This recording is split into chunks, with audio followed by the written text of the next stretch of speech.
Време и за днешната таро история. Знаете, че пускам клипчета, в които не слагаме тема. Добре, те си паднаха тук едни карти, които обаче ще оставя.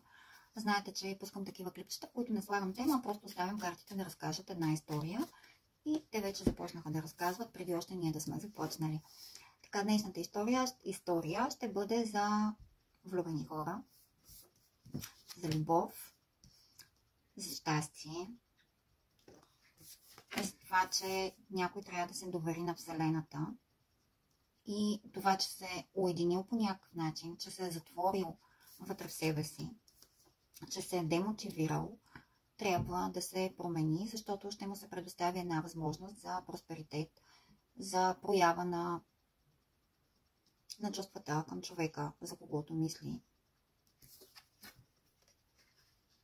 Ще си възстанови енергията, ще бъде готов за едно приключение, да покаже страстта си, да бъде малко да прояви малко повече кураж, би го нарекла.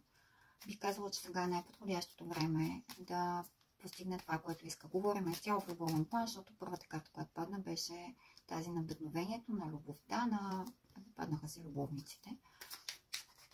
Да видим още какво ще разкаже Таро. Таро ще разкаже, че наистина да, време му е на този човек да се събуди и да постигне тази цел. Защото се е хванал твърде здраво за нещо и не иска да го пусне. И това нещо го кара да бъде подозрителен, да се опитва да проявява някакъв контрол над цялата ситуация, да изчаква прекалено дълго, да си мисли, че е жертва на някакви обстоятелства. Хубаво е наистина да започнете да планирате как да продължите напред, как да покажете чувствата си, защото, пак казвам, ще ви се даде възможност да засвидетелствате любовта си. Просто трябва да бъдете открити и честни и това ще е начинът да постигнете успех. Но тук има и едно предупреждение от Таро и то е да се пазите от някакви неща, които не са ви известни. Възможно е да има някаква илюзия или някаква измама покрай този човек, за когото мислите. Също така тази карта може да означава и че чисто вие изпитвате страх да предприемете стъпка напред и да покажете, да разкриете чувствата си. Но смятам, че днешната история беше по-скоро за хора, които са влюбени и не смеят да признаят чувствата си. Надявам се видеото да ви е било полезно.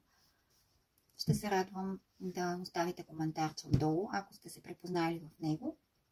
Също така, ако имате нужда да изясним още тази ситуация, можете да ми пишете на лично съобщение.